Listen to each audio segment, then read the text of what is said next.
नमस्कार, आप सभी का मेरे YouTube चैनल इन्फिनिटी सक्सेस में स्वागत है। आज मैं आपको 10वीं कक्षा के व्याकरण से रचना के आधार पर वाक्य रूपांतरण समझाऊंगी। सबसे पहले हम वाक्य की परिभाषा के बारे में जानेंगे। वाक्य किसे कहते हैं? हम सब समाज में रहते हैं। जब हम अपने परिवार के सदस्यों, दोस्तों, रिश्तेदारों या अन्य लोगों के संपर्क में आते हैं तो विचारों का आदान प्रदान होता है। हम दूसरे की बात सुनते हैं, अपनी बात कहते हैं। तो उसके लिए हम एक भाषा का इस्तेमाल करते हैं। भाषा कोई भी हो सकती है, अंग्रेज़ी, हिंदी या वहाँ की लोकल लैंग्वेज।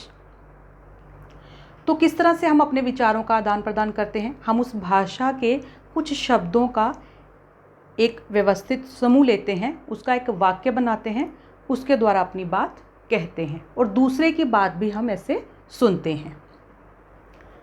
यही वाक्य की परिभाषा है। शब्दों का ऐसा सार्थक समूह जो किसी न किसी भाव अथवा विचार को प्रकट करता है, वाक्य कहलाता है। जैसे मैं भी वाक्य बना करके आपको अपनी बात जो है वो समझा रही हूँ, जो ये विषय है वो पढ़ा रही हूँ। जैसे उदाहरण के लिए, मोहन बाजार जा रहा है, ये एक वाक्य है। इससे हमें पता चल रहा है कि बात क्या हो रही है। एक लड़का है जो बाजार जा रहा है। वाक्य के दो अंग होते हैं, उद्देश्य, विधेय। उद्देश्य किसे कहते हैं? वाक्य में जिसके बारे में, जिस व्यक्ति या वस्तु के बारे में बात हो रही होती है उसे उद्देश्य कहते हैं। यहाँ पर मोहन क्या है? उद्देश्य, क्योंकि इसकी बात हो रही है। इसको कर्ता भी कहते हैं। अब इसके बारे में क्या बात हो रही है? जो बात हो रही है उसे हम विधेय कहेंगे। रचना के आधार पर वाक्य के 3 भेद माने गए हैं: सरल वाक्य, संयुक्त वाक्य, मिश्र या मिश्रित वाक्य। सबसे पहले हम समझेंगे सरल वाक्य किसे कहते हैं। जिस वाक्य में एक या अधिक उद्देश्य तथा एक विधेय होता है वह सरल वाक्य कहलाते हैं।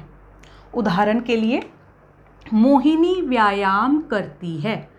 यहाँ पर मोहिनी की बात हो रही है। मोहिनी उद्देश्य है। मोहिनी के बारे में क्या बात हो रही है? व्यायाम करती है, ये विधेय है। अब यहाँ पर एक उद्देश्य है और एक विधेय है। अब हम दूसरा उदाहरण देखेंगे। दूसरा उदाहरण क्या है? वंशिका और सुकृति 2 बहनें हैं। अब यहाँ पर 2 लोगों की बात हो रही है, 2 लड़कियां हैं। तो ये 2 उद्देश्य हुए, वंशिका और सुकृति, ये 2 लड़कियां हैं। तो यहाँ पर 2 उद्देश्य हुए। तो सरल वाक्य में क्या होता है? उद्देश्य जो है वो एक या अधिक हो सकते हैं, लेकिन विधेय एक ही रहता है। दोनों के बारे में क्या बात हो रही है? 2 बहनें हैं। तो ये उद्देश्य जो हैं ये एक से अधिक हैं, लेकिन विधेय यहाँ पर एक है। तो ये सरल वाक्य की पहचान होती है, जिसमें एक उद्देश्य हो सकता है या एक से अधिक उद्देश्य हो सकते हैं, लेकिन विधेय जो है वो एक ही रहता है। इसे हम सरल वाक्य कहते हैं। अब हम जानेंगे संयुक्त वाक्य किसे कहते हैं, इसकी क्या पहचान होती है। जिस वाक्य में एक से अधिक सरल या मिश्र वाक्य हों और वे किसी योजक शब्द कौन से होते हैं? अविकारी शब्द द्वारा जुड़े हों, संयुक्त वाक्य कहलाते हैं। पहले हम इसका उदाहरण देखते हैं। ललित पढ़ रहा था और वंश खेल रहा था। सरल वाक्य दिख रहा है। ललित पढ़ रहा था, एक उद्देश्य है, एक विधेय है, तो ये सरल वाक्य है। यहाँ पर वंश खेल रहा है, एक उद्देश्य है, एक विधेय है, तो ये भी एक सरल वाक्य है जो अपना पूरा अर्थ बता रहा है। दूसरा भी सरल वाक्य है जो अपना पूरा अर्थ बता रहा है और वो एक योजक शब्द के द्वारा जुड़े हुए हैं, इसलिए हम कहेंगे ये संयुक्त वाक्य है। अब संयुक्त वाक्य में कौन कौन से योजकों का प्रयोग होता है?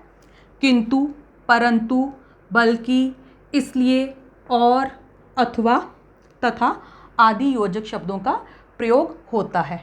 अब मैं थोड़ा सा बताना चाहूँगी, ये जो योजक शब्द हैं, अविकारी शब्द हैं, ये इनको अविकारी क्यों कहते हैं? इनको अव्यय भी कहा जाता है।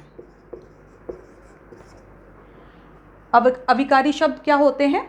जिन पर लिंग वचन काल का कोई भी प्रभाव नहीं पड़ता। अब मैं आपको बताऊंगी कैसे।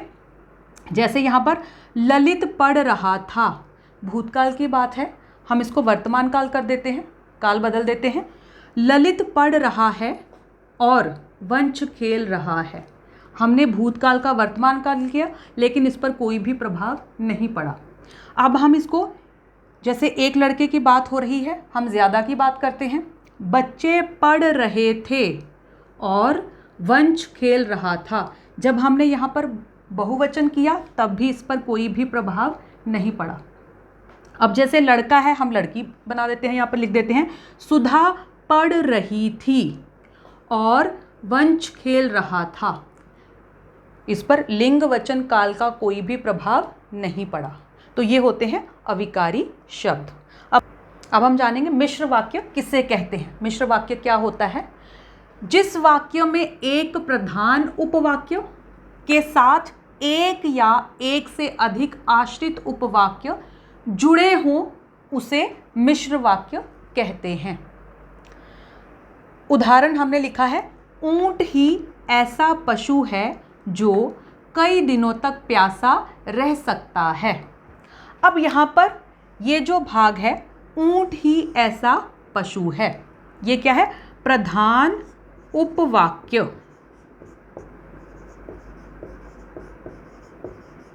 अब ये प्रधान उपवाक्य कैसे है? क्योंकि ये अपना कोई अर्थ बता रहा है। ऊंट ही ऐसा पशु है, हमें पता चल रहा है कि ऊंट की बात हो रही है। अब जो दूसरा है, कई दिनों तक प्यासा रह सकता है, इसको हम कहेंगे आश्रित उपवाक्य।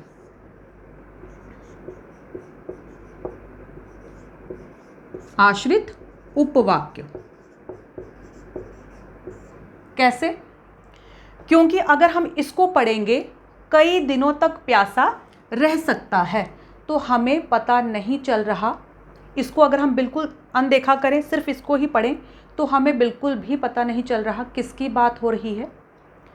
इसलिए इसको आश्रित उपवाक्य कहते हैं, क्योंकि ये पूरी तरह से प्रधान उपवाक्य पर निर्भर करता है। जब हम वाक्य पढ़ेंगे, ऊंट ही ऐसा पशु है जो कई दिनों तक प्यासा रह सकता है, तो बात पता चल रही है कि क्या बात है। दूसरा मिश्र वाक्य जो होता है, इसको मिक्स कहते हैं। मिश्र क्यों कहते हैं? क्योंकि जब हम इसका पहला भाग पढ़ते हैं, ऊंट ही ऐसा पशु है, इसको हम बिल्कुल नहीं देखेंगे, तो इतने भाग को जो हम पढ़ रहे हैं, हमें पता चल रहा है कि ऊंट की बात हो रही है, लेकिन ऊंट ही ऐसा पशु है, उसके बाद हमें अधूरापन सा लग रहा है कि भाई कैसा पशु है, क्या बात कोई कहना चाहता है।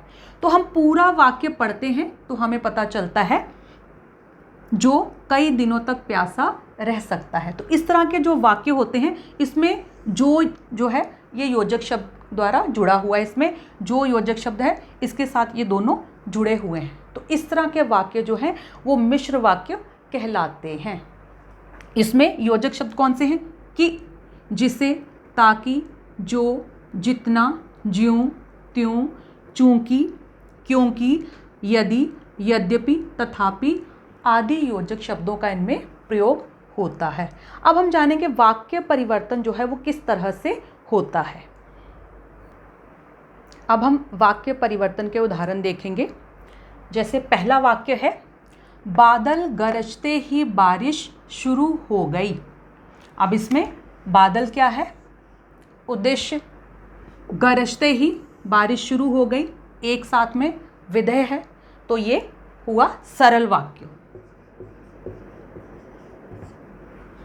अगला वाक्य है, बादल गरजे तथा बारिश शुरू हो गई। अब एक वाक्य क्या है? बादल गरजे, ये सरल वाक्य है। बादल उद्देश्य, गरजे विधेय। बारिश शुरू हो गई, बारिश उद्देश्य है, शुरू हो गई विधेय है, ये भी सरल वाक्य है, ये भी सरल वाक्य है। ये एक योजक शब्द के साथ जुड़े हैं तो ये हो गया संयुक्त वाक्य। अब अगला वाक्य देखिए, ज्यों ही बादल गरजे। अब फिर इसमें आप वाक्य ध्यान से पढ़िए, ज्यों ही बादल गरजे। अब इस वाक्य में हमें अधूरापन सा नजर आ रहा है। आगे क्या हुआ, ज्यों ही बादल गरजे, आगे हमने पढ़ा त्यों ही बारिश शुरू हो गई। अब आप मिश्र वाक्य की एक ही आपने मतलब जो बात है वो ध्यान में रखनी है। वाक्य के शुरू में आपको एक अधूरापन सा नजर आता है और उसमें योजक शब्द जैसे उसकी पहचान है ज्यों त्यों, ये क्या है इनके योजक शब्द। ज्यों ही बादल गरजे त्यों ही बारिश हो गई, तो ये हुआ मिश्र वाक्य।